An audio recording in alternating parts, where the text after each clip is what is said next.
I'm Bob Hallmark in Tatum today. You know, a lot of East Texas communities probably feel like they have what they would deem a dangerous intersection. Well, that's what brings me to Tatum today, because they have one that they feel is a very dangerous intersection. Let me show you some pictures here. Let's take you back to March the 4th. This is the scene as an 18-wheeler had actually run through the four-way stop at Highway 43 and Highway 149. Collided with another vehicle and then crashed into T's Cafe. You see the extensive damage here. Now, to talk a little bit about what happened there and why, we're going to be joined now by Tatum Police Sergeant Bobby Jones. And Bobby, now, what happened on that particular day? I mean, this was a very, very bad accident, and it also did a lot of damage to this place, too. Right. On that date, we received a 911 call from Russell County that a tractor trailer had collided with another vehicle and then crashed into T's Cafe. I responded to the scene, and it was estimated by witnesses that the truck came through the intersection at approximately 70 miles an hour. So it was a major accident. Took a long time to get everything taken care of. Both the occupant of the sedan was taken by the ambulance to the hospital, and the tractor trailer driver was taken by air to Tyler. And one of the things that you don't see in these images, which I have seen, is there was extensive damage done to the tractor trailer, the cab portion of it. Is that right? It was a severe accident, one of the worst I've ever seen. It was a bad scene. Okay.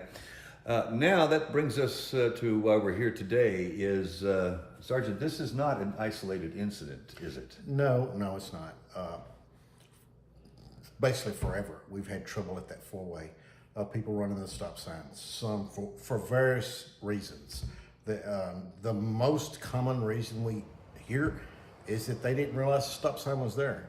Although there is a flashing red light there in the middle of the stop sign, of the intersection, a lot of people don't. It's hard to believe, but they don't know what that means. And red always means stop. But not only is there a red flashing light, there's a stop sign. But it just, a lot of times people don't see it for whatever reason. And that's, in this case, we don't know for sure, but that's may have been what happened with this driver as well, coming at 70 miles an hour through that intersection. You say, and we're going to show you some shots. Here's the intersection right here. You see that there is a flashing red light at the intersection. There are also stop signs that are well placed. What do you think is going on here? Is it just the fact that they're not aware, or they're not paying attention? Exactly, that's a lot of what it is. Some people are using cell phones, are distracted. We've arrested people that are intoxicated. Just the whole gamut of reasons. And you said that there have been hundreds. Oh yes. I look back on the records, in the last year we have approximately 120 traffic violations, tickets that we've written to people running the stop sign. And just this last week or two, we've had probably 10. And that does not even capture the amount of people that actually run the stop, when we're not there. You know, there's people running it all the time, right now. There's no one down there working right now, but there's people running that stop sign. And herein lies the danger, is this, you know, fortunately, now the two people were injured in this most recent accident. Fortunately, nobody was killed in this accident, but it raises the question, what do you do? Obviously, that's one of the things you guys are looking into. They have gone so far as the police department and the city council have penned a letter to TxDOT requesting some help on this. And one of the difficulties you have right here is that you cannot have a traffic intersection light. Is that right? We understand that. And it would be, if you put an actual red light there, it would make traffic a lot worse than it is now, because we have the schools so close to the four-way, and traffic will be backed up so far it would not be beneficial to have a true red light. Okay. The alternative is something that you guys would like to see, which is illuminating, maybe flashing lights around. Making the four-way more visible with flashing lights, especially for people who are not familiar with the four-way. I think that would help.